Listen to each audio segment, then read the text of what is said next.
¿Qué tal a todos? Buenos días. Bueno, bienvenidos a este segundo módulo del curso Exportando Creatividad que hemos lanzado desde el BID Intal, del sector de integración y comercio del BID. Ante todo, darles la bienvenida, recordarles que este curso se marca dentro de lo que es la red Integrados.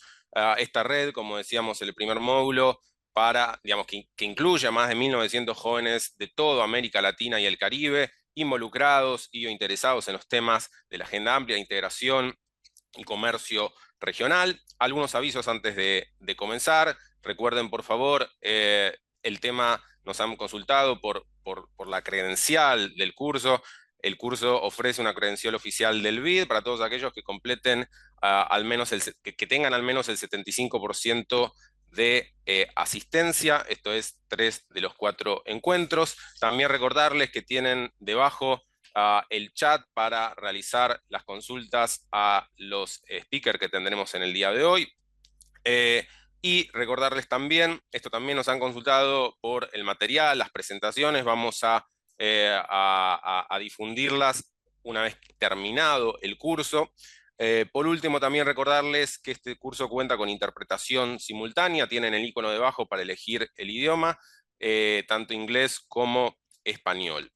Dicho esto, un poco cómo va a ser la dinámica de la sesión. Bueno, vamos a tener, contamos hoy con tenemos la suerte de contar hoy con dos oradores muy importantes. Primeramente vamos a tener un primer bloque donde vamos a estar conversando con Claudia Triana de Vargas, directora general de ProImágenes Colombia, y Diego Bustos, subdirector de planeación, a quienes nos van a ofrecer una presentación centrada en Colombia como caso de éxito en lo que tiene que ver con la articulación y las políticas públicas para el sector audiovisual. Seguidamente vamos a tener, después de esa primera media hora, un espacio de 10-15 minutos de preguntas y respuestas. Recuerden de vuelta que van a poder escribir las preguntas en el chat a lo largo de las exposiciones. Y posteriormente tenemos también la enorme dicha de contar con Pablo Hulel, vicepresidente de Desarrollo de Contenido y líder de teleseries para Telemundo Estudio, con quien también vamos a estar conversando en el segundo bloque, y posteriormente también van a poder realizarle algunas preguntas. Dicho esto, ahora sí, quiero entonces presentar a Claudia Triana. Claudia es directora general de Proimágenes Colombia, licenciada en Artes Liberales de la Universidad de Navarra, con título de maestro en arte en Colombia. Ha estado vinculada a lo que es la gestión cultural en Colombia ya desde la década de los 70, y desde 1998 hasta la fecha viene dirigiendo Proimágenes Colombia, entidad privada sin ánimo de lucro de Colombia, conformada por entidades tanto públicas como privadas, que tiene como fin consolidar y promover la industria cinematográfica colombiana, preservar el patrimonio audiovisual del país y promover a Colombia como escenario de rodaje. Claudia ha participado en el diseño de lo que es el sistema colombiano de estímulos para el sector audiovisual, siendo responsable actualmente tanto del manejo del Fondo para el Desarrollo Cinematográfico, el Fondo Fílmico Colombia y el Certificado de Inversión Audiovisual. Tanto Claudia como Diego centrarán su presentación en este caso en Colombia y en los aprendizajes y enseñanzas que podemos sacar de allí para la exportación de servicios asociados al sector audiovisual en la región. Así que, dicho esto, muchas gracias a todos por estar aquí. Les doy la palabra a Claudia. Diego, por favor. Muchas gracias. Lo primero que tengo que hacer es excusarme por haberme contaminado de este virus que hay en Colombia en este momento y estoy prácticamente sin voz. Voy a hacer todo mi esfuerzo para estar a la altura de Pablo y poder compartir con ustedes algunas ideas a pesar de este tono de voz bastante estridente. Muchas gracias realmente al BID, a todos los que están conectados en esta sesión, por habernos dado la oportunidad de compartir con ustedes este caso que para nosotros ha sido de enorme esfuerzo, pero también de muchas satisfacciones en los últimos 25 años. Para que ustedes se hagan una idea, eh, nosotros no teníamos sino una película en las salas de cine en el año 1997, una película de largometraje, y teníamos la posibilidad de que se creara varios de los factores que han sido fundamentales para construir este sistema de estímulos, para construir esta nueva atmósfera de negocios en la industria cinematográfica y audiovisual en el país.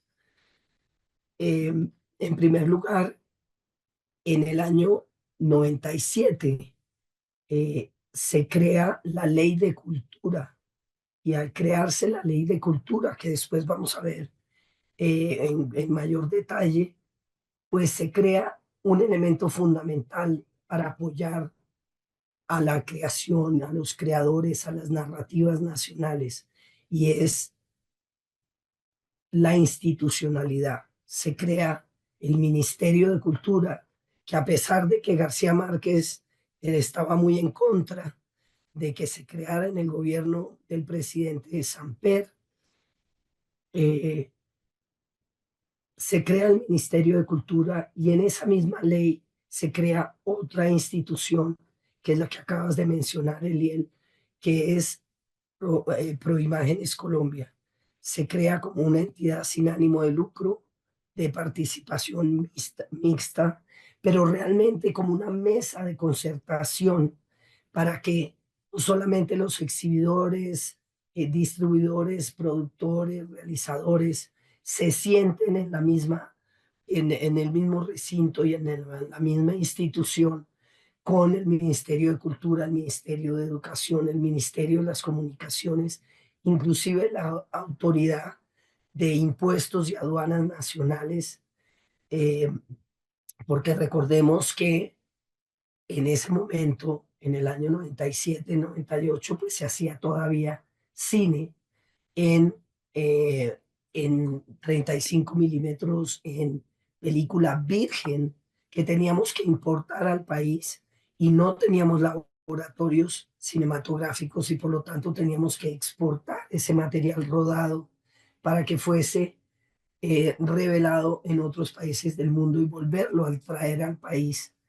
Entonces, eh, teníamos también en esa mesa, o tenemos también en esa mesa, la primera escuela de cine y televisión que se estaba creando también por esa época en la Universidad Nacional. De manera que, y Colciencias, que es el Instituto de la Ciencia y Tecnología, porque esta entidad se rige no solamente por la ley de cultura, sino por la ley de ciencia y tecnología. Eso nos permitió tener un ámbito de conversación, de diálogo, de concertación, para revisar cómo podíamos todos trabajar juntos para promocionar, fomentar y, y hacer visible en el mundo nuestros contenidos y nuestra cinematografía en ese momento. Otro punto fundamental, que todos los órganos de todos esos fondos que tú mencionaste, con los cuales eh, estamos alineados, y los cuales manejamos, todos esos fondos tienen una representación de todos los sectores, son órganos representativos del sector que, eh, que son los que toman las decisiones sobre los recursos de cada uno de esos fondos y de cada uno de esos instrumentos. Entonces hablábamos en ese poco de historia de la ley 397 del 97, donde se crea el Ministerio de Cultura y donde se crea también Proimágenes Colombia. Pero claro, como nos pasa muchas veces con estos instrumentos normativos, pues se había creado, le faltaba a esa ley que sí estaba basada en las imágenes del movimiento como parte del patrimonio cultural de la nación, que el gobierno nacional tenía que apoyarlo, que se debían estimular a los creadores, a la preservación del patrimonio, dar créditos, etcétera, a las películas y demás, pero no tenía las herramientas financieras diferentes a el eh, presupuesto general de la nación. Y ustedes saben, por lo menos en nuestra región, que el presupuesto general de la nación tiene enormes dificultades. Ahora ya nos han anunciado una nueva reforma tributaria para el final de este año, para poder financiar 12 billones de pesos que requieren nuevamente el presupuesto para el 2025. Y por lo tanto, pues cuando estábamos en esta mesa de concertación, encontramos que nos faltaban mecanismos de financiación, que es el tercer factor importantísimo que nos permitió crecer rápidamente en este proceso que les queremos compartir.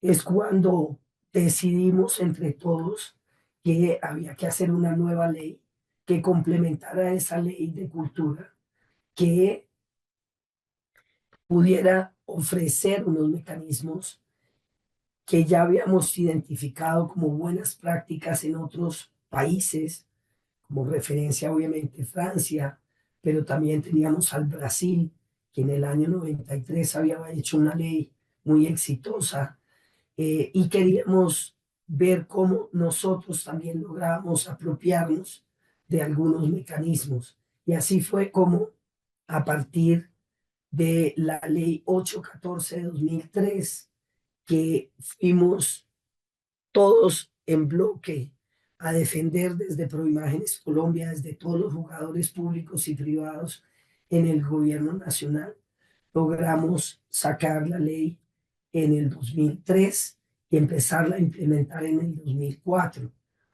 Eh, Se crearon realmente dos mecanismos muy importantes: el Fondo para el Desarrollo Cinematográfico, que es básicamente cómo funciona una de las fuentes de ingresos del CNC en Francia, que tienen un porcentaje de los ingresos de la taquilla de cine, de los ingresos de los exhibidores, distribuidores y productores en su desempeño en salas de cine. Eso en Colombia, desde la Constitución del 91, que cambiamos la Constitución, no se permiten las rentas de destinación específica. Es decir, que no se permite que haya un impuesto, por ejemplo, a los cigarrillos para financiar la cultura. Y se encontró este camino de las contribuciones para fiscales, es decir, que la industria misma aporta a un fondo que se redistribuye de nuevo en las necesidades del sector. En Colombia lo teníamos muy famoso el fondo de los cafeteros, y no había todavía ningún fondo para el tema cultural o de las industrias creativas. Y es así como se crea entonces el Fondo para el Desarrollo Cinematográfico, como un fondo cuenta, es decir, que no tiene personería jurídica, cuya administración está en Proimágenes Colombia, que ejerce la personería jurídica, y tiene un órgano de decisión representativo del sector que tiene 11 miembros, donde están los directores, los productores, los exhibidores, los distribuidores, los consejos departamentales de cine, que hay 30 32 en toda Colombia, en cada uno de los departamentos, y en algunas ciudades hay más de 32. Y también tiene una representación muy importante el Ministerio de Cultura. Entonces, eso no nos pareció suficiente y en esa ley también hay un mecanismo para atraer recursos, ya no solamente del gobierno nacional, sino la participación privada, la participación de los privados a través de unos incentivos tributarios, una deducción de renta del 165%.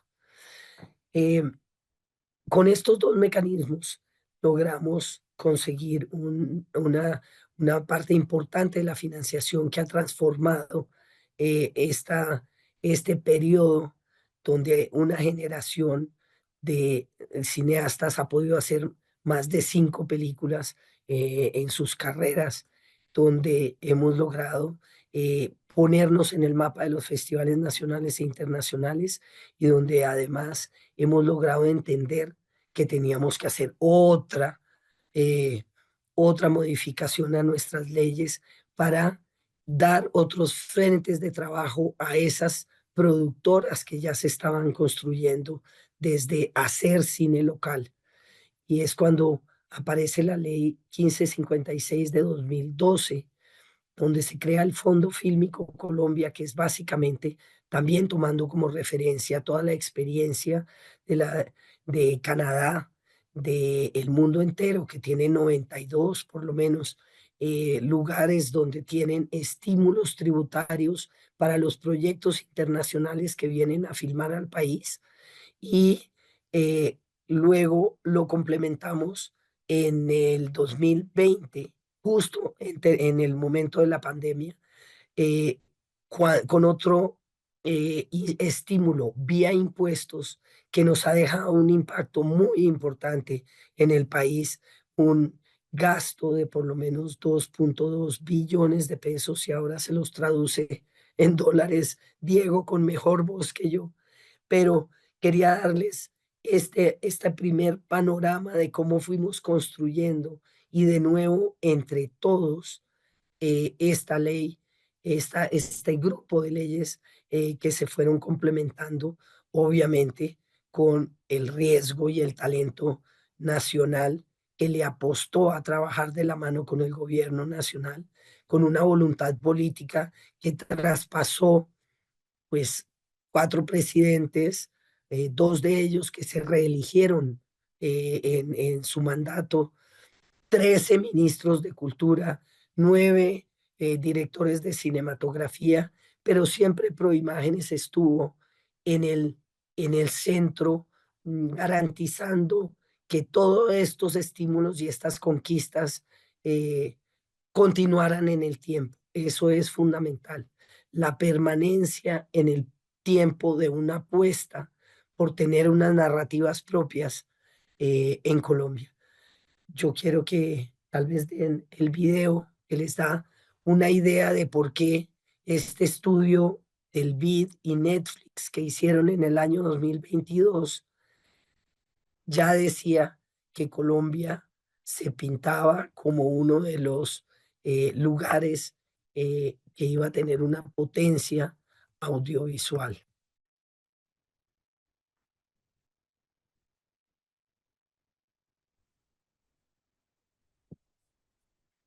Muchas gracias, Claudia. Te escuchábamos recién atentamente. Vemos ahí, dio el video en pantalla. Dale.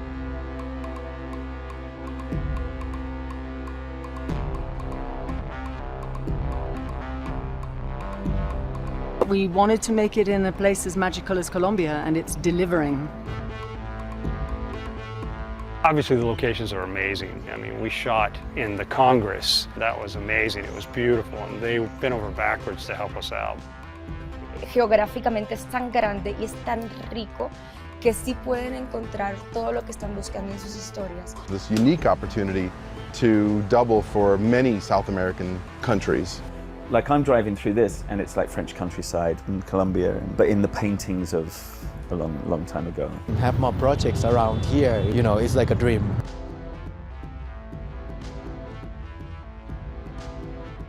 We want wanted to get the most for our dollar to get onto screen. And so the incentive was just an additional way of actually solidifying us bringing it down here. The money goes far here, for sure. Haber construido un incentivo de destinas del 35% no lo tienen muchos países en el mundo. Han sido fundamentales en el desarrollo reciente de nuestra industria audiovisual. Rodar en condiciones muy atractivas económicamente y a nivel de producción. También beneficia a proyectos de series, realities, videos musicales, videojuegos. Todos los formatos están ya cobijados por el SINA y por un beneficio tan importante que es pues la evolución finalmente del 35%. Cruz cada vez más capacitados, cada vez más eficientes. Lo más interesante realmente es la creatividad y lo que nuestras miradas pueden aportar a narrativas diferentes alrededor del mundo. Well, we were actually pleasantly surprised with the resources here. As far as equipment, all of the grip and electric and camera equipment, that's all here, and the experienced technicians are here. There was a rental house that had the equipment that I needed. Very enthusiastic, very talented, very skilled crew. Lo vemos en el número de proveedores que hay en el mercado, lo vemos en la cantidad de rodajes que se pueden dar de manera paralela en Colombia.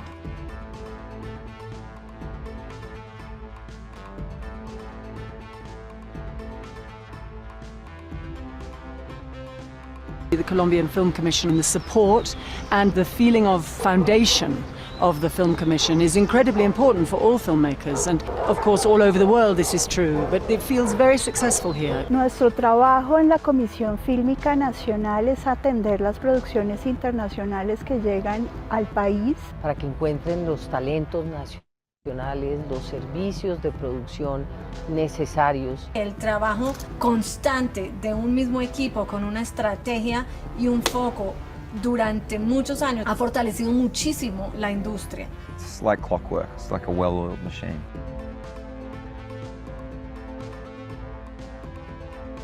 And it's huge. And it's been just so beautiful. I mean, look where we are right now. Yeah. This has been just an amazing place for the story, but also just an amazing, beautiful place to shoot as well. A perk. The idea of being able to come here, I think it's beautiful. Perfecto. Gracias nuevamente, retomando las ideas de Claudia. Mi nombre es Diego Bustos, a cargo de la Subdirección de Planeación en Proimágenes. Y para sintetizar esta primera parte, veíamos cómo de forma articulada el trabajo de Proimágenes con los diferentes agentes de la cadena de valor del sector propició todo un proceso de actividad cinematográfica y audiovisual, y cómo eso desembocó en unas leyes que permitieron la creación de incentivos, aprovechando todo ese terreno ganado en la experiencia de empresas que ya se perfilaban con un potencial para exportar sus servicios audiovisuales y logísticos a proyectos de compañías internacionales.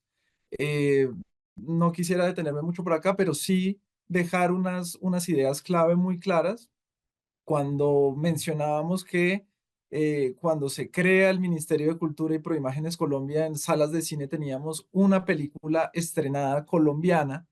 El año pasado cerramos con 72 y de alguna forma eso habla de ese crecimiento en el volumen de la producción cinematográfica del país. Por otro lado, todos estos componentes, estos instrumentos que propiciaron la actividad cinematográfica con la ley de cine han permitido canalizar cerca de 202.5 millones de dólares a través del recaudo de la cuota parafiscal y de estos certificados tributarios y de donación por parte de privados a proyectos cinematográficos. Todo este fortalecimiento de la cinematografía propia lo que produjo fue que una capa de empresas que había adquirido un millaje de vuelo, una experiencia ganada, capitalizaran la oportunidad de ofrecer sus servicios a los proyectos. De esta forma, desde el 2012, que el primer incentivo que entra en funcionamiento es el Fondo Fílmico Colombia, que es una contraprestación en efectivo, sumado a los certificados tributarios que funcionaron durante la pandemia en el segundo semestre del 2020. Hablamos de cerca de una inversión que se ha realizado en el país de cerca de 740 millones de dólares.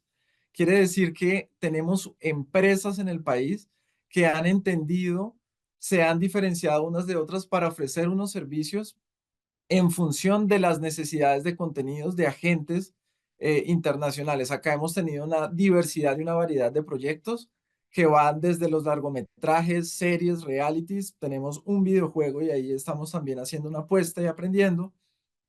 Unas cifras de impacto grandísimas de 109.500 personas contratadas, más de 350.000 noches de hotel y 22.976 tiquetes aéreos. Este es simplemente para mostrarles o hacer énfasis en marcar esta tendencia, este crecimiento. Las únicas caídas que hemos tenido, que nadie vio a la vuelta de la esquina, fue la pandemia, pero acá vemos cómo el recaudo, que es la que alimenta el fondo para las películas, creció de forma sostenida a pesar de la pandemia. Seguimos creciendo, han cambiado las condiciones, producir se ha hecho más costoso, pero el fondo sigue siendo esa fuente de financiación que permite la producción de cine en el país, aparte de los recursos privados. Tenemos también el presupuesto que el fondo ha destinado para dicho propósito de producción y otros programas. Y vemos acá el resultado final, bueno, y acá el crecimiento también, perdón, de los certificados de inversión, que son certificados tributarios para la deducción de impuestos de privados que inviertan en cine. Y finalmente, pues esta imagen que transmite cómo crecen las películas colombianas estrenadas en salas de cine. Tenemos así este escenario de dos incentivos o dos mecanismos que ya se han posicionado en la región. Y quería detenerme un poco más para finalizar, y era el fondo fílmico lo que busca es que empresas internacionales o colombianas que produzcan en el país películas, series o videos musicales puedan acceder a un fondo de contraprestación en efectivo cuando realizan un gasto mínimo en el país. Ese gasto está sujeto a un proceso de revisión auditada. Todo este proceso se realiza a través de la Comisión Fílmica Colombia, que es un proyecto de Proimágenes Colombia, que existe desde el 2007 y que vino entendiendo que la forma para atraer la actividad audiovisual y para atraer inversionistas extranjeros requería de estos mecanismos de incentivos, estos mecanismos que a través de recurso público pudiera garantizar que empresas internacionales o que inversión extranjera pudiera venir al país. Desde entonces, el fondo fílmico es un pago en efectivo. Una vez se devuelve un recurso en efectivo a los proyectos que acreditan el gasto en ciertos rubros en servicios audiovisuales y logísticos. Y por otro lado está el certificado de inversión audiovisual, que es una apuesta que ya no es en efectivo, ya no viene de los recursos del presupuesto general de la nación del país, sino que es un cupo fiscal, de manera que es un monto que el Estado, el gobierno está dispuesto a dejar de percibir porque entiende que la actividad audiovisual que propician estos incentivos genera un multiplicador mayor. En esa medida, lo que hemos entendido es que por cada peso que el Estado da, se devuelven a través de impuestos y de otros tipos de gastos de producir películas y series hasta 3 veces. Entonces es una relación de 1 a 3. ¿Esto qué ha permitido? Ha permitido la realización de proyectos mucho más grandes, de proyectos de series, sobre todo, mucho más ambiciosas. Y de esta forma las empresas, digamos, colombianas de servicios que se han enfocado en este modelo de negocio, le han apuntado a jugadores que en el ámbito internacional se diferencian por sus modelos de producción y contenidos, y han ido entendiendo que tenemos como una segmentación de una diversificación de negocios. Quería contarles también que al final de todo este proceso, ese potencial exportador, esa capacidad del país para atender rodajes en simultáneo también trae unos retos importantes, no solo desde el punto de vista operativo para atender al tiempo tantas producciones, sino de mano de obra, de tener la suficiente cantidad de equipo técnico y artístico que pueda estar disponible para atender dichas producciones. En esa medida, hay una novedad o lo que permite este último incentivo, el SINA, es que un porcentaje de ese 35% que se devuelve a través de un certificado tributario que el, perdón, que el proyecto internacional recibe, que puede transar en la bolsa y vendérsela a una persona jurídica o natural colombiana que paga impuestos en Colombia, un porcentaje de ese monto, el 5%, lo deben aportar en efectivo y dicho monto se destina para actividades de formación, para el mantenimiento y la operación del sistema, el mismo funcionamiento y otras actividades de promoción. Esto lo que permite es que estamos en ese proceso, en un proyecto de mediano y largo plazo, diseñar un plan de formación que permita entender cuáles son las brechas existentes, cuáles son las necesidades de formar en diferentes oficios técnicos, artísticos, cuáles son las capacidades o habilidades que ciertas empresas, por ejemplo, de la cadena, del componente de la cadena de valor de los servicios logísticos, que fortalecer para potenciar ese potencial de negocios. Entonces creo que hablamos como en suma de todo un sistema que empezó desde el 97 a propiciar una actividad. Las leyes han venido a hacer una apuesta a incluir financiación pública para atraer a los privados. Las empresas en el proceso han ido adquiriendo a la vez que generan historias propias y hacemos toda una reflexión alrededor de nuestras narrativas. Han surgido empresas que en el proceso se han especializado en ofrecer sus propios servicios que han permitido la actividad audiovisual en el país posicionar a Colombia como un hub de producción regional y financiar también de igual forma con recursos públicos historias colombianas. Creo que este es como un 360 de lo que sucede. Estas empresas pues han venido creciendo, todavía hay mucho trabajo allí. Creo que eso es como el solamente quería redondear diciendo que este año va a entrar al Congreso de la República la actualización de la Ley de Cultura, que nos ha permitido también y nos permitirá puntualizar algunos aspectos que han cambiado, obviamente, con este cambio vertiginoso también del audiovisual, del hacer, del mundo digital y de todas las herramientas que están entrando a jugar de manera muy importante y muy rápida en este sector.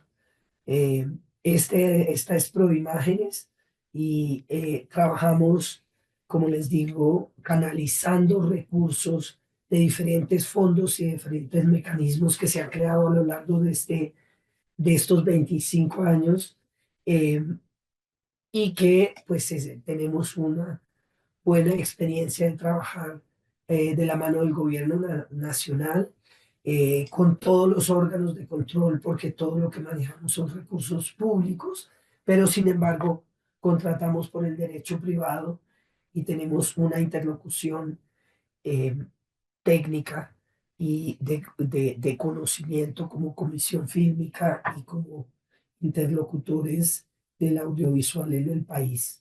Entonces, pues muchas gracias, creo que se nos acabó el tiempo también. Sí, no sé, Liel, si vamos a preguntas o esperamos a la presentación de Pablo. Muchísimas gracias, sí, Claudia, muchísimas gracias, Diego, por sus palabras. Tenemos, sí, algunas preguntas que nos iban llegando del público. Les leo algunas. Primero, preguntaba Miriam, desde la experiencia que ustedes tienen en Colombia, ¿cuáles son los 3 principales desafíos que enfrentan las industrias culturales y creativas en América Latina? Y si pueden dar algún consejo para la región. Y tengo después también una pregunta de Ana Margarita. ¿Nos pueden comentar, por favor, cómo han desarrollado, bueno, un poco hablaban, ¿no? Pero cómo han desarrollado, si pueden contar un poco más, el talento humano colombiano? ¿Las universidades han tenido algún rol en ese proceso? Bueno, empecemos por los 3 retos importantes que creo que hay en Latinoamérica. Yo no sé si es solo Latinoamérica o el mundo, pero es el principal, creo, que nos preocupa, es sobre todo cómo enganchar a las audiencias jóvenes que han dejado de asistir a las salas de cine. Eso uno, cómo es que ha cambiado todo esto y lo tenemos que canalizar. Otra preocupación que hemos tenido siempre, pero que nunca la hemos logrado, especialmente con nuestros países de la región, teniendo un potencial enorme de hablar el mismo idioma, etcétera, y tener unas características parecidas, que circulen nuestros contenidos. En Colombia, el 90% de los de las películas que se ven en las salas de cine comerciales son norteamericanas y son los blockbusters norteamericanos, y prácticamente el 1 o el 10% nada más logra tener películas internacionales, y de eso un 1% es latinoamericano. Terrible. Y el tercero, te lo dejo a ti, Diego, ¿cuál sería el No, yo, tercer desafío? sí, yo creo que es hablando un poco de esos recursos que perduran en el tiempo, esa apuesta o esos proyectos nacionales, regionales que propician la actividad. Yo creo que esas apuestas que permiten una estabilidad en el tiempo para incentivar la producción. Y obviamente la formación es una cuestión de una apuesta a largo plazo. Y el entrenamiento. Esa era la primera pregunta, pero ya se me olvidó la segunda. De las universidades. A las universidades. Realmente mencionaba que la Escuela de Cine y Televisión se creó hace más o menos 35 años. Era la única que existía. Ahora en el país hay más de 67 instituciones que dan cine o televisión o comunicaciones con énfasis en el audiovisual, y por lo tanto sí, pues y tienen mucho éxito además, pero también están enfrentándose con un desafío importante después de la pandemia, y es la deserción de las universidades. La cantidad de oferta de de programas online, de programas cortos, hacen o están llenando esa necesidad o ese gusto por hacer las cosas rápido de los jóvenes. Y por lo tanto, si bien las universidades sí tienen mucho que decir en este proceso, también las hemos involucrado en muchos de los procesos. En Colombia no existía ninguna maestría más allá de la Escuela de Cine y Televisión de la Nacional, y desde el año 2000 hasta que se concretó tipo 2016, varias maestrías en guión, en gestión cultural, en producción audiovisual en el país. Y la tercera pregunta era... No, esa será. Esa será. Sí, solo para cerrar el y dar paso, Sí. acá les dejamos unos enlaces que son de utilidad. Primero, suscribirse a los boletines de Proimágenes, donde periódicamente enviamos un boletín Pantalla Colombia, que es semanal, sobre lo que sucede en Colombia. Está también este otro libro a los que les interese entender de una forma un poco más amena y detallada lo que ha pasado en la industria en el país. Este es un libro que se lanzó el año pasado en el marco de la celebración de los 25 años de Proimágenes. Lo recomiendo muchísimo. Y finalmente, pues toda la información relacionada con los incentivos y el trabajo de la Comisión Fílmica para atender proyectos internacionales lo encuentran en locationcolombia.com. Muchísimas gracias. Tengo, Claudia, Diego, una sola pregunta más. Había varias preguntas que apuntaban a cómo armar un proyecto binacional con Colombia. Y vos también mencionaste, Diego, has mencionado que Colombia se ha convertido en un hub de producción regional, ¿no? ¿Qué espacio hay en ese sentido para la integración de proyectos entre países, de Colombia con otros países de la región? Si pueden contar algo más de eso. Y con eso sí cerramos. Pues en principio, y tú me complementas, nosotros en Colombia no requerimos de de un acuerdo de coproducción para poder producir en el país.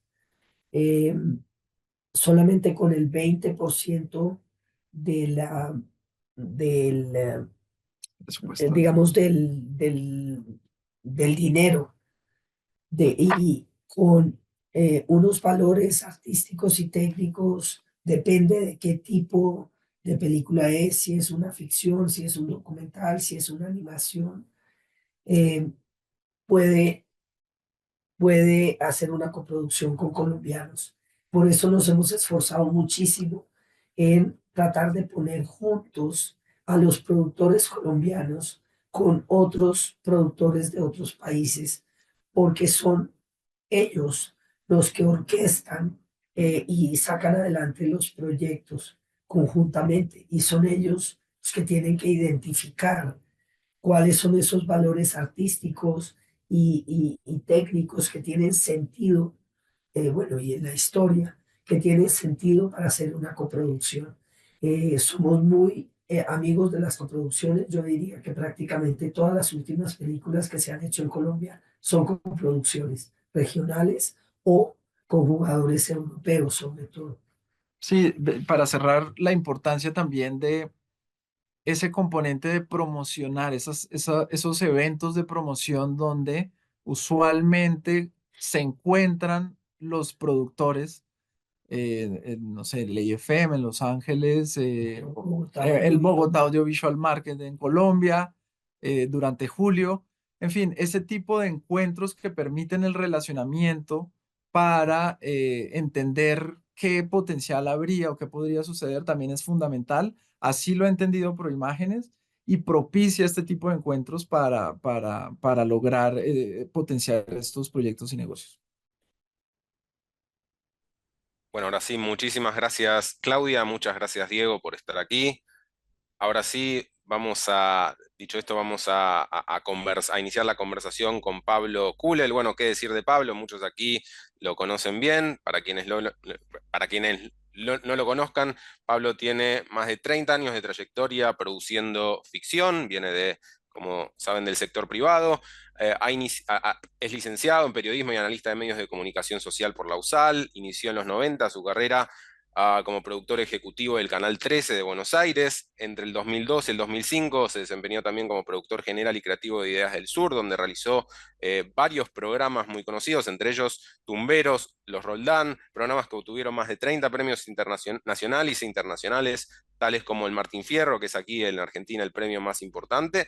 Desde el año 2006 también se desempeña como director de contenidos y producción de Underground, empresa liderada por Sebastián Ortega, habiendo estado a cargo de la producción general y ejecutiva, entre otras ficciones importantes, de La Lola o de la tan famosa aquí en Argentina ficción televisiva Graduados.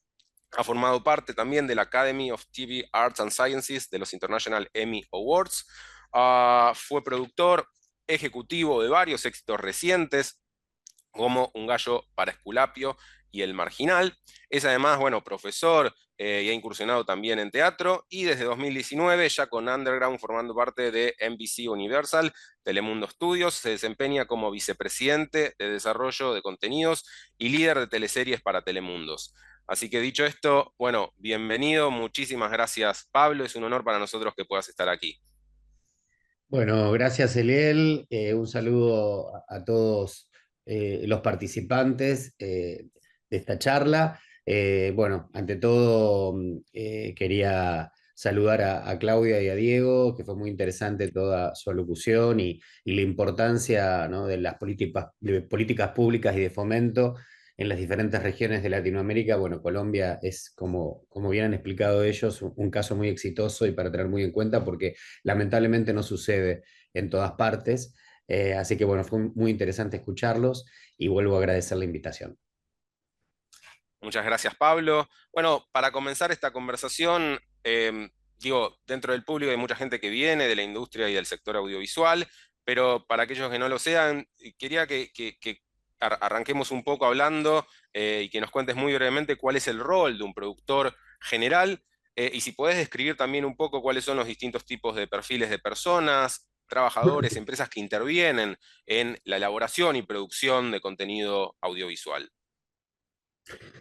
Bueno, bien, un productor general, digamos, como lo llamamos principalmente en Argentina, donde tenemos nuestra base, o yo he hecho la mayor parte de mi carrera, es aquel que lleva adelante un proyecto, desde la génesis, desde donde, hablando de la ficción, pero puede ser en cualquier tipo de formato, desde que se genera esa idea hasta que se completa y termina estrenándose, ¿no? Pasa por, digamos, todos los estamentos que hacen a la gestión de conseguir la inversión, de armar ese producto audiovisual, si fuese relacionado a un contenido de ficción, elegir los talentos actorales, técnicos, y bueno, y justamente basándose en la historia, ante todo, en el libro, en el guión, encontrar quiénes pueden ser los mejores clientes para ese tipo de producto que estoy buscando. O sea, un gran supervisor, un gran gestor para que el proyecto salga adelante.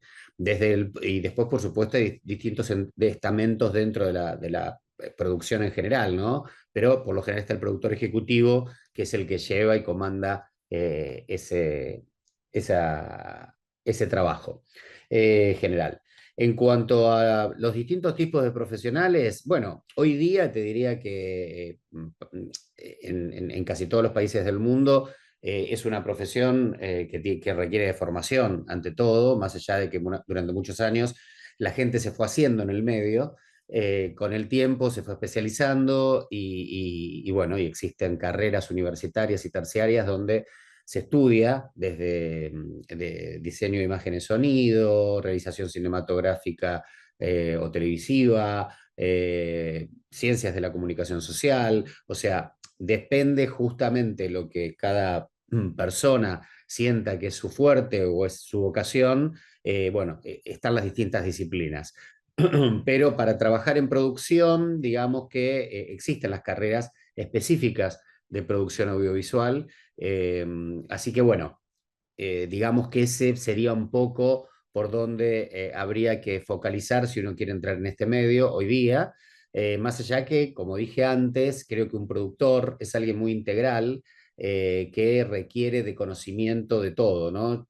Al menos hace 30 años atrás, cuando yo comencé en este medio, que había estudiado ciencias de la comunicación, tal vez no era tan específico el tema de producción o realización, y lo que hacíamos era complementar, en mi caso, pero porque me interesaba la ficción, pero lo han hecho muchos colegas también, ante todo, estudiar guión, conocer de cómo se desarrolla, se prepara, se crea una historia de ficción bueno, porque es la base, es la materia prima para cualquier tipo, digamos, de objetivo de ficción audiovisual. A partir de ahí es interesante conocer de puesta en escena, de técnica, o sea, uno tiene que tener un conocimiento amplio de lo que significa todo el proceso audiovisual para justamente poder pedir lo que uno quiere. Más allá que uno después no se ocupe de cuestiones técnicas específicas, uno tiene que conocer de todo un poco para entender cómo contar esa historia, más allá de la narrativa del guión, en todo lo que requiere a la realización de ese guión.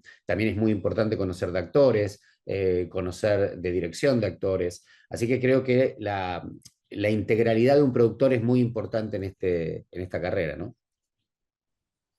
Bien, te quería preguntar, gracias Pablo, ahora un poco, vos fuiste productor, digamos, de la serie, sos productor de Marginal, que es un éxito en Argentina, pero que además también tuvo una llegada y una repercusión muy, muy grande en otros países, incluso fuera de Latinoamérica a través de Netflix, y que incluso aparecer, bueno, entiendo aquí hay muchos de México también, que apareció allí como el recluso.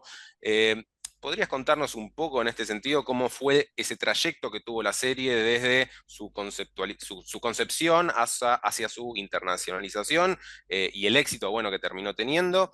Y como parte de eso, no sé si nos podés contar también un poco cuál fue el rol que jugó el Estado y las políticas públicas en el inicio quizás de ese proceso. Bueno, El Marginal, ante todo, para aquellos que no la conocen, es una serie argentina que tiene como base una trama carcelaria. Es la historia de una cárcel latinoamericana, en realidad una cárcel argentina, que en su momento, en el año 2016, cuando todavía había cierto fomento a las políticas de políticas públicas para el sector audiovisual, la Argentina es un país que cambia muchísimo sus políticas referidas al medio, para bien y para mal. Pero bueno, son momentos políticos y que llevaría horas hablar de esto.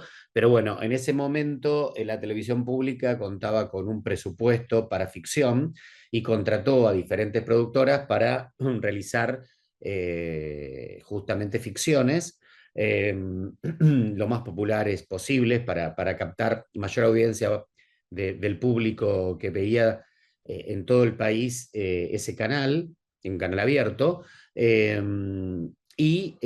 llamó obviamente a productoras que tuvieran mucha experiencia. La nuestra, Underground, es una productora que fue considerada una productora boutique durante muchos años. ¿A qué se llama eso? Una productora que tal vez generaba contenidos propios muy particulares, no pensados, digamos, solamente desde el punto de vista comercial, sino desde el punto de vista artístico, con pretensiones desde ya, como obviamente nunca dejando de pensar en el negocio, porque de eso se trata y de eso vivimos, pero donde había una mirada muy de autor. El showrunner, el creativo de la empresa principal es Sebastián Ortega, con quien trabajo hace más de 20 años, y nosotros, bueno, creamos esa empresa Underground ya hace más de 18, digamos, porque veníamos antes trabajando en Ideas del Sur.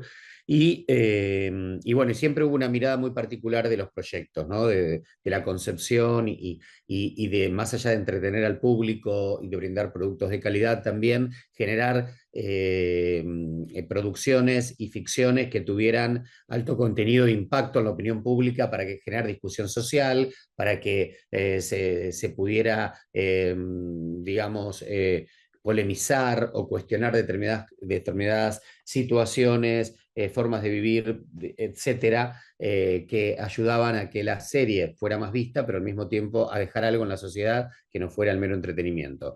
Bueno, dicho esto, El Marginal justamente nos parecía que era una serie que, más allá del entretenimiento, podía generar discusión pública, conversación acerca de lo que sucede en las cárceles latinoamericanas, el tema de los derechos humanos, bueno, todo lo que todos podemos saber de una cárcel, pero sin dejar de tener en claro que es una ficción y que había que contar un cuento y que era un policial y que tenía que tener héroes y villanos, más allá de que se tratara de todos personajes cercanos a delinquir, pero aquellos con los que el público empatizaría mejor que otros. Y esta serie tenía la característica de, más allá de mostrar con crudeza y con realismo lo que era una cárcel, de hecho se grabó en una ex cárcel real, la cárcel de Caseros de Buenos Aires, también tenía momentos de humor, un humor muy satírico, tenía también momentos de melodrama. Bueno, digamos que tratamos en todo momento de contar una historia que atrapara al público en primer lugar. Esa serie, bueno, es adquirida por la televisión pública, se hizo con un presupuesto muy chico, y cuando se estrena, obviamente tuvo una repercusión importante dentro de lo que era la audiencia de un canal de esas características, que era el menos visto de la Argentina.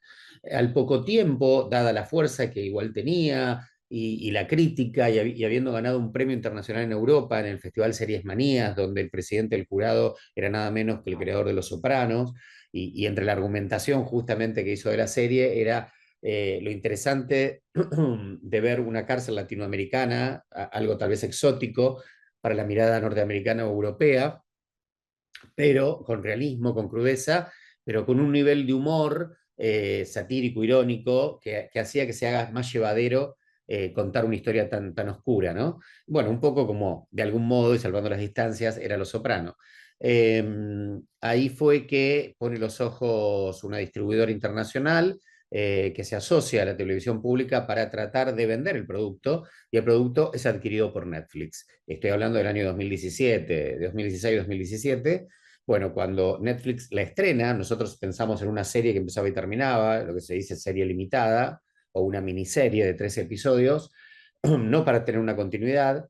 La serie explota, no solo en Argentina, obviamente, sino en el resto de Latinoamérica y en muchos países de Europa, inimaginados por nosotros. Y eso hace que la misma compañía, o sea, Netflix, nos diga, bueno, nos interesa que haya más temporadas. Bueno, allí, dado el éxito, dado que se recuperó lo invertido, bueno, que todo realmente fue genial desde ese punto de vista, es un caso exitoso donde convivía lo público y lo privado, donde habíamos hecho una coproducción, pero al mismo tiempo, afortunadamente, dada la venta a la plataforma, se logra que el éxito no solamente sea artístico, sino también comercial, y se transforme en un buen negocio para todos.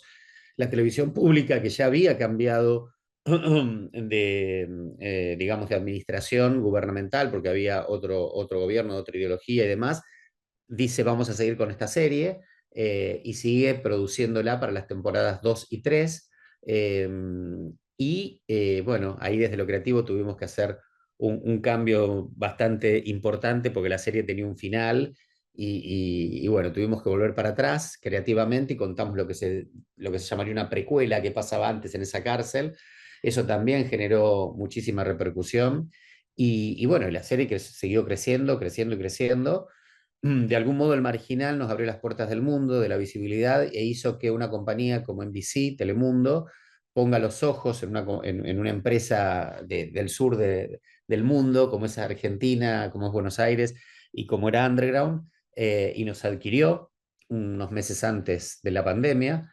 Y bueno, y ya formando parte de Telemundo, y ya la televisión pública, por cuestiones presupuestarias y de cambio de gobierno, y bueno, pandemia mediante y demás, decide no seguir invirtiendo en esta producción, y Netflix se hace cargo junto a Telemundo de las temporadas 4 y 5 y se transforma en un producto internacional súper exitoso, afortunadamente, que hace que haya una remake en México, donde el público tal vez es mucho más localista y nacionalista y no siempre los productos nuestros llegan de manera tan simple, y se hace la versión mexicana que se llamó El Recluso, también producida por Telemundo.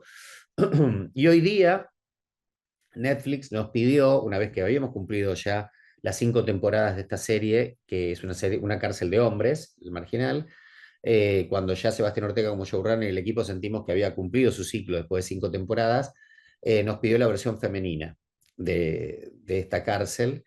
Así que ahora estamos haciendo la versión femenina para Netflix como un original, producida por supuesto por Telemundo Estudios y aquí en Argentina, de La Cárcel de Mujeres, que es la secuela de esta serie. Hay algo, Pablo, que creo no puedo dejar de preguntarte, que vos lo mencionaste un poco a la pasada, que es el rol de las plataformas de streaming, ¿no? Y creo, quizás eso vos nos dirás, pero representó un cambio y por eso te quería preguntar, ¿de qué manera crees que ha venido afectando y que está afectando la tecnología y las plataformas de streaming en particular a la difusión en el mundo del contenido audiovisual que se produce aquí en Latinoamérica y en el Caribe? Bueno, modificó totalmente la llegada, obviamente, de las plataformas, cambió el eje absoluto, ante todo, de lo que es la exhibición y la llegada a públicos de todo el mundo de productos que de otro modo no hubiesen llegado, o sí podría haber llegado como formato. ¿Qué significaba el formato? Vos tenías, como dije recién, El Marginal, la versión argentina, que en algunos países llega sin ningún problema, gusta, y en otros países, por una cuestión de idiosincrasia, de léxico, de estilo, de acting, no. El público no lo consume, entonces se compra el formato, o sea, se compra el libro y se replica con actores, con artistas de otra región, y en este caso fue El Recluso, por ejemplo. Pero bueno, así ha sido casi toda la vida, compra y venta de formato. Nosotros hemos visto telenovelas mexicanas que a nosotros nos llegaban y fueron un éxito en Argentina, pero también hemos visto series norteamericanas como Amas de Casa Desesperadas y tantas otras que se hicieron las versiones en cada país de origen con sus artistas.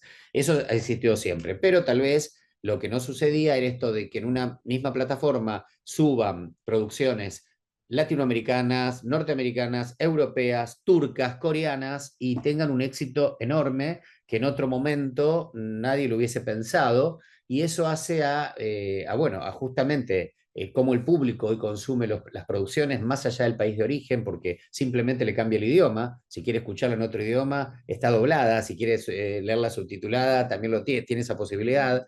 Las ve en el momento que quiere, de la manera que quiere, en maratón, por capítulo. Entonces, las plataformas tienen estos famosos algoritmos, sobre todo lo conocemos mucho desde que Netflix lo hizo público, esto de saber qué público y qué persona mira qué cosa, y en función de eso ir guiándola dentro de la misma plataforma.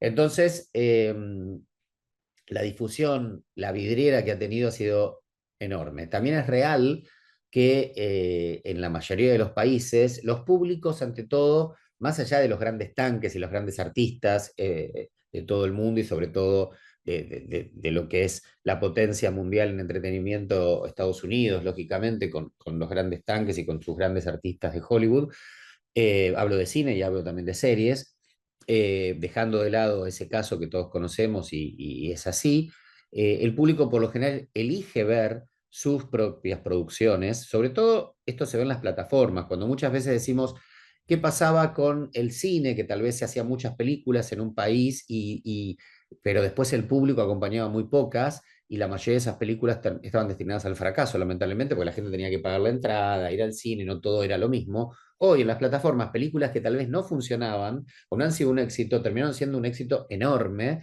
porque el público paga una cuota por ver todo y se asoma o digamos, le da una oportunidad a sus propias producciones, porque son sus artistas, habla de sus cosas, su propio lenguaje, sus costumbres, su tradición, que tal vez en otro momento no lo hubiesen hecho. Y le gusta algo de su país y sigue buscando producciones de su propio país. Entonces, la visibilidad, el empuje que le ha dado a las producciones de países que no tenían esa posibilidad y esa llegada ha sido enorme, exponencial. Y eso ha generado trabajo para digamos, cada región muy grande, más allá de, por supuesto, los casos específicos de cada país, donde hay políticas que impulsan, digamos, la producción audiovisual, y otros países que no lo hacen. Colombia, Uruguay, son ejemplos de éxito. Uruguay, por ejemplo, es un ejemplo muy interesante, porque es un país que, al igual que Colombia, tiene incentivos muy grandes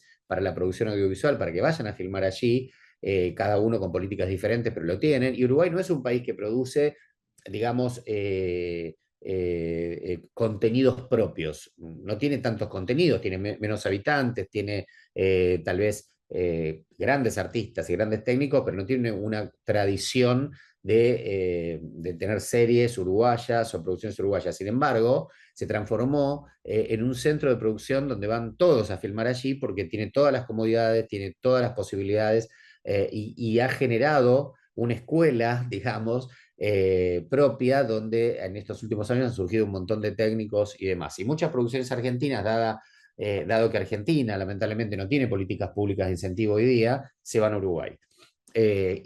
Y se graban series argentinas en Uruguay, que después se emiten obviamente como argentinas y tienen un éxito enorme. O sea que sí, el cambio ha sido total desde el punto de vista de la exhibición y de la recepción de las audiencias. Después, desde el punto de vista de producción, ya depende de cada país los incentivos y cómo las plataformas tienen interés o no en un mercado, porque también es real que depende de la cantidad de suscriptores que pueda tener, es el negocio que se puede dar. No es lo mismo un país de 40 millones de habitantes que un país de 3 millones. Entonces, en función de eso es cómo las plataformas intervienen o deciden producir también originales en cada región, ¿no?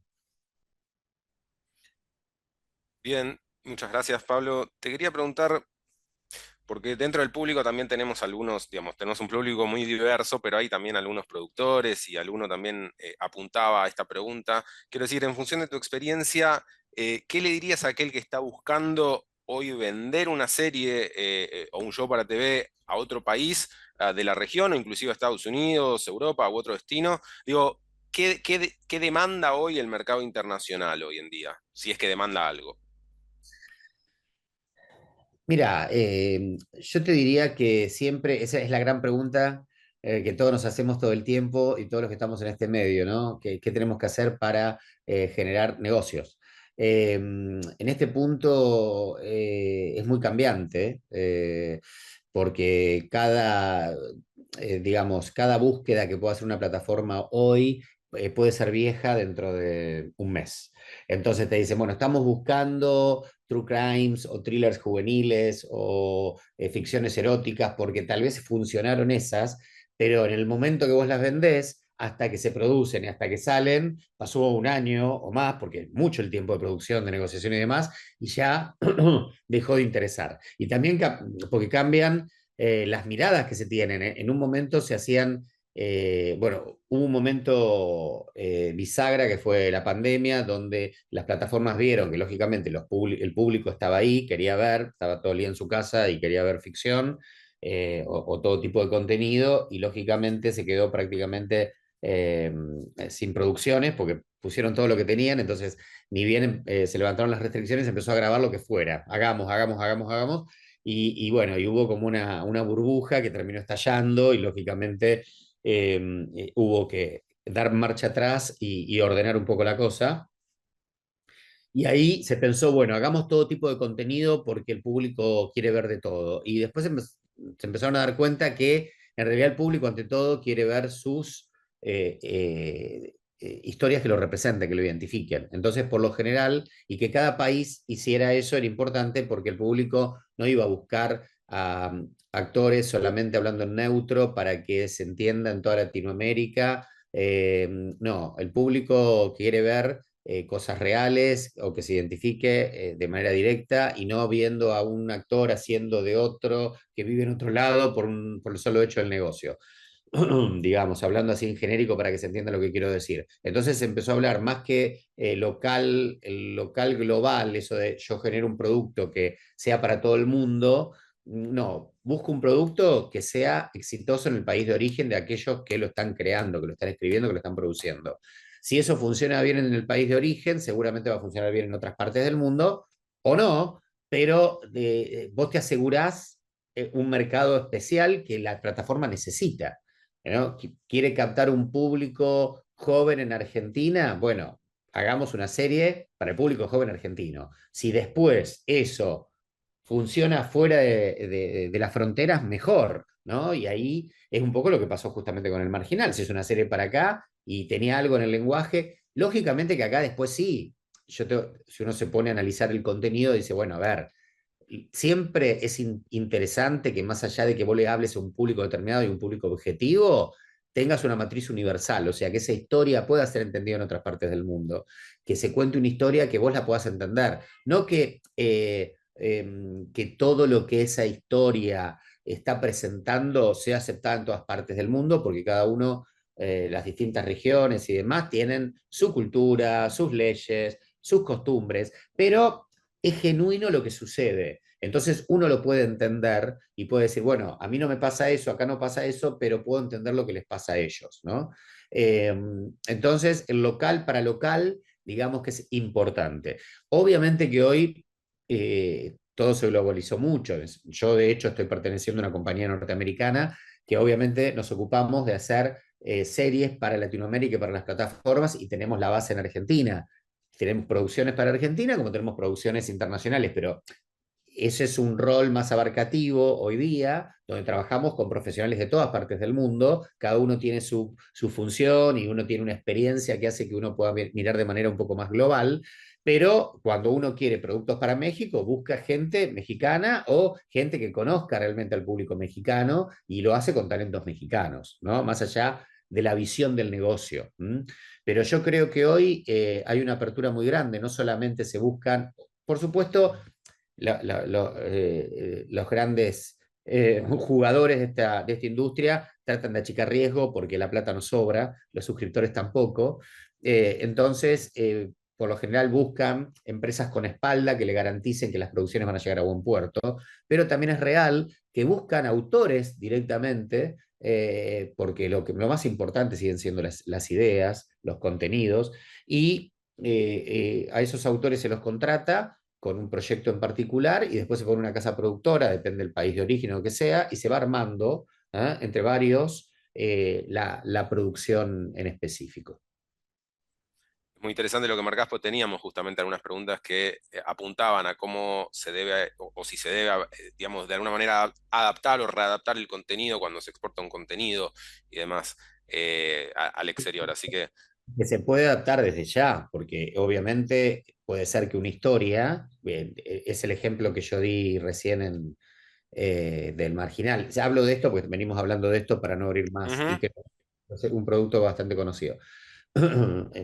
Se adaptó a México, o sea, lógicamente si a pesar de presentarlo en plataformas, la plataforma ve que en algunos mercados no tiene el mismo éxito que en otros, pero dice, pero acá tenés un público como el mexicano que es enorme, entonces decís, bueno, vale la pena que esta serie se cuente para ese público de manera directa. Entonces, por supuesto que uno tiene que estar abierto a la posible adaptación desde ya. tengo una pregunta más y después ya pasamos a las preguntas del público. Digo, pensando, digo, ¿qué estrategia le recomendarías o le darías a aquella empresa latinoamericana del sector que quiere salir de su país al mundo? Digo, ¿a qué puerta tocar? ¿A qué feria ir? ¿Recomendás o no la ayuda de ir a una, digamos, a una distribuidora para ayudar en ese proceso? Digamos, ¿a qué desafíos se va a enfrentar? Bueno, estamos hablando de empresas más chicas, ¿no? Tal vez como en su momento era Underground, que nosotros llamamos productora boutique porque hacía obras muy de autor, o guionistas que están, digamos, empezando, tienen algo. Siempre está bueno, digamos, para abrirse al mundo, tener algo, ¿no? Como base, eso te va a ayudar a que, bueno, ya hiciste alguna cosa o tenés alguna referencia importante. Pero la hayas tenido o no la tengas, uno tiene que tener un buen producto, por supuesto, en el que cree, en el que tiene que creer. Y yo les diría algo, no copien nada, no busquen nada molde. Lleven algo que tenga corazón, algo que ustedes sientan que ustedes solo lo pueden contar, que la persona con la que se van a sentar digan, le puedan decir, este es el show que ustedes necesitan, esta es la serie que ustedes necesitan. Lo que yo tengo no está en otro lado, porque yo siempre digo lo mismo, hoy día uno dice, bueno, ya está todo contado. Puede ser que esté todo contado, pero no todo está contado del mismo modo. Entonces no importa tanto qué cuento, sino cómo lo cuento, más que el qué es el cómo. Y el cómo es la particularidad que tiene un creador, que tiene un productor, que tiene un director, que tiene un guionista para contar una historia y que sea diferente a otras. Entonces, más que el qué, que a todos se nos pueden ocurrir historias parecidas, similares, obvio, y más en este mundo en donde tenés todo el tiempo, miles y miles de horas de ficción, lógicamente, pero la manera en que vos vas a contar una historia es lo que te va a hacer distinto.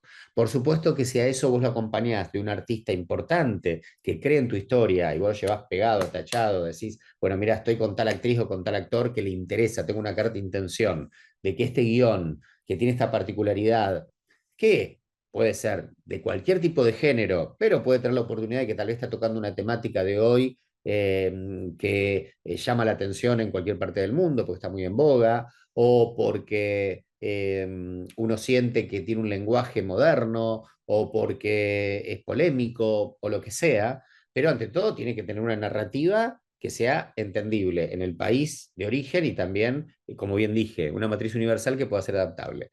Y va atachado o a un director célebre, o a, que puede ser del mismo país donde yo estoy llevando el producto, o un actor, una actriz importante, seguramente va a ser más fácil llegar. Existen ferias, sí, claro, existen muchas, pero digamos que las más conocidas internacionalmente son Los Ángeles Screening, que se hace en mayo, está Content Americas, antes llamaba NATPI en Miami, que se hace en enero, bueno, está Cannes, en MIPCON, en Cannes, que hay una también a principio de año y otra a fin de año. Bueno, hay distintas ferias en donde existe la compra-venta de producciones, de contenidos y donde uno se puede presentar, se anota, se inscribe y participa de ellas y busca los distintos clientes donde uno puede pitchear las producciones que tiene. A veces es interesante, si uno no tiene una gran espalda, contratar una distribuidora que lo ayude, al menos en la primera instancia, es todo para llegar, para hacerse visible. Este mundo requiere ante todo de talento, por supuesto, de conocimiento, de a quién yo me voy a presentar, porque uno no puede ir a presentarse a alguien y no tener idea de qué puede ser, quiénes son esas personas, qué están buscando en ese momento.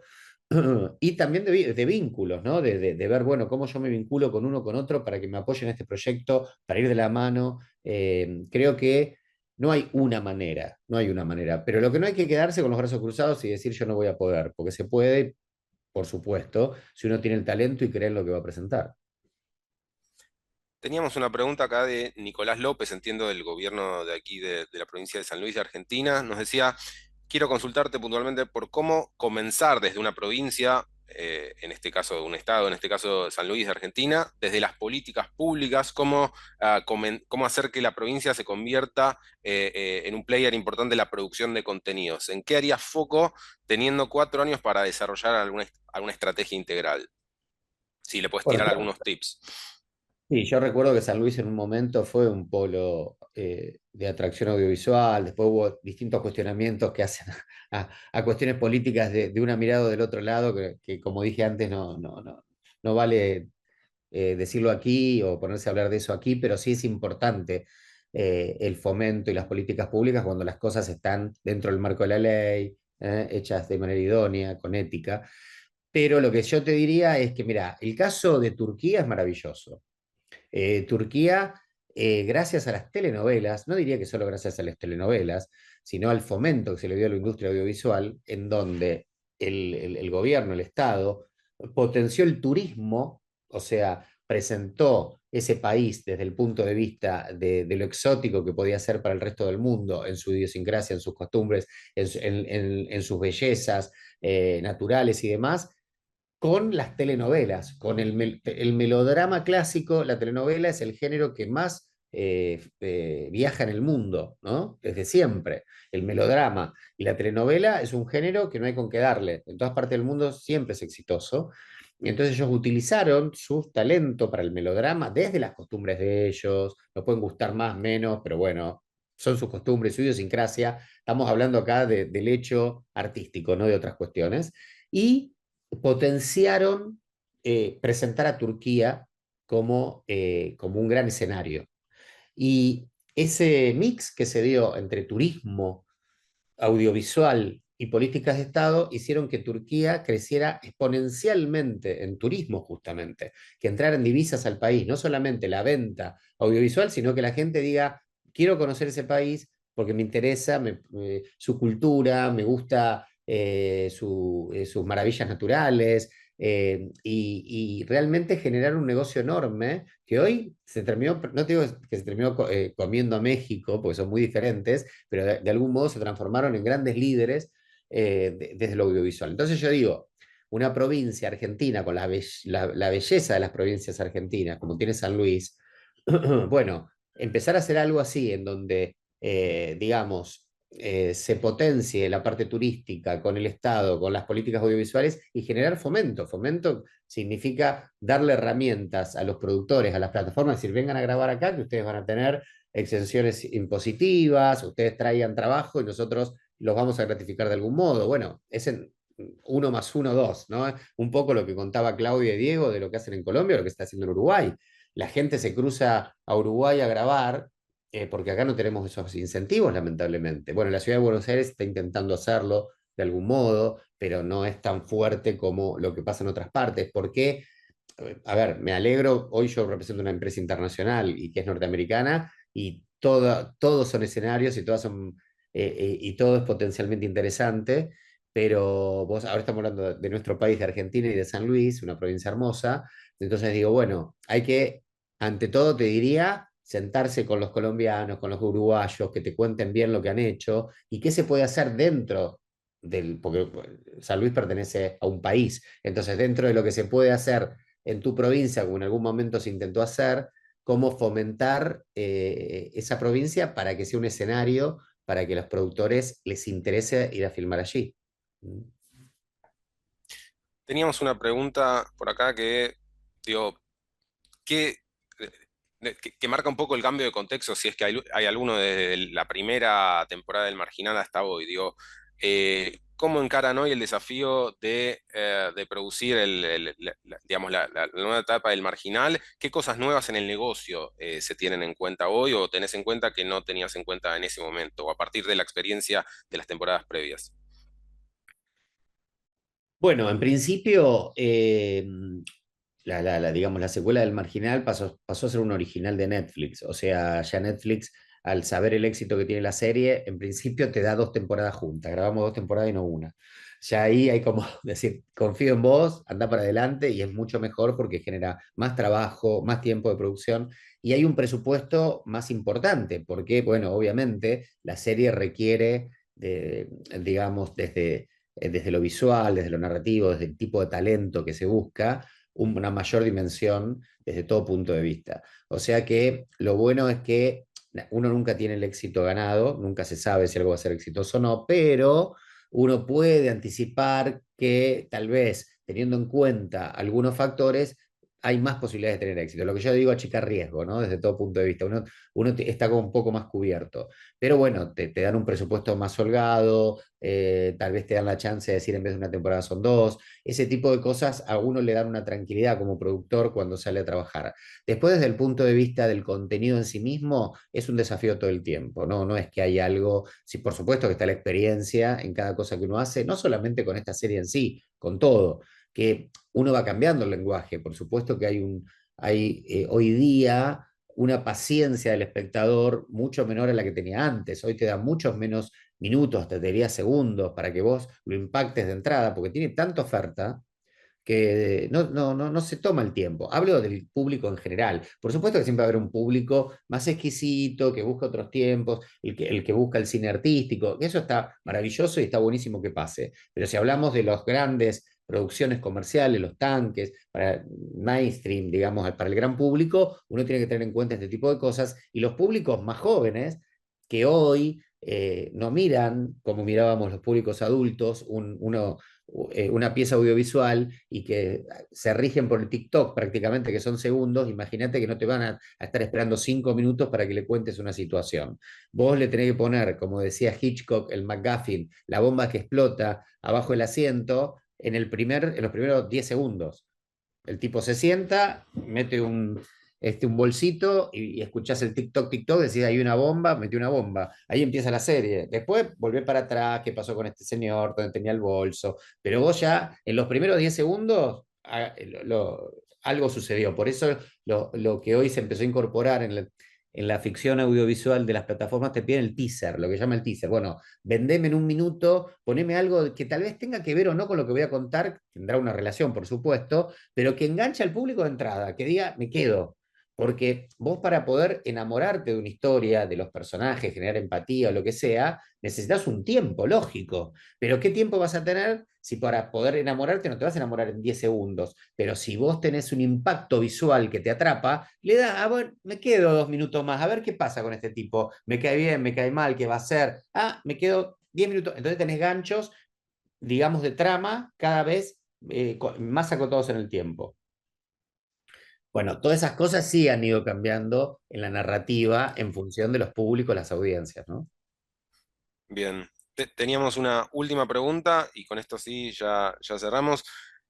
Hablábamos vos hablabas un poco de la mayor oferta que hay, digamos, de las múltiples plataformas. Entonces, en este contexto, ¿cómo publicitar hoy una serie en 2024 y qué rol juegan ahí las redes sociales, ¿no? Que también me parece que puede ser interesante. El 80%, te diría, del marketing hoy se da en las redes sociales. Digamos que siempre te tenés que dejar un porcentaje importante para un público que no consume tanto eso, que yo te diría que hoy es más, el más 40, más 45, más 50. De 40 para abajo están metidos en las redes a full, y la gente más grande, como yo también, pero tal vez desde otro lugar, ¿no? Buscamos también la información que te puede dar un periódico, una revista, la vía pública, porque también es real que tenemos tanto bombardeo de todo y todo pasa tan rápido que necesitas el aquí y ahora. De hecho, las campañas de marketing cambian con el tiempo.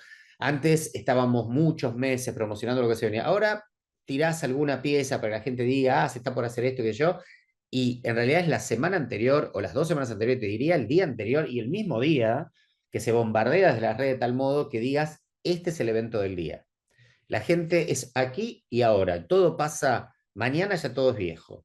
Entonces, por eso las plataformas muchas veces dicen, no queremos informar, porque se pierde entre que se empieza a producir la serie y sale al aire, que pasan 6 meses, 1 año o más. Imagínate que la gente pierde interés y hasta puede generarse frustración, porque si yo quiero ver, no sé, la última película de Julia Roberts, y la voy a ver en 2 años, y cuando me entero ya me frustré, porque la quería ver, ya tal vez no me interesa. Entonces, lo importante es tirar algunos tips para algún público, pero darle con todos los días anteriores, y ahí vas a generar una necesidad, una expectativa en el público que seguramente va a ir a ver ese estreno, y a partir de ahí, bueno, lógicamente es la conversación, ¿no? El famoso boca en boca de otras épocas ahora se va a dar en la conversación diaria y periódica de lo que está pasando con esa serie, que va a hacer que cada vez más público la quiera ver.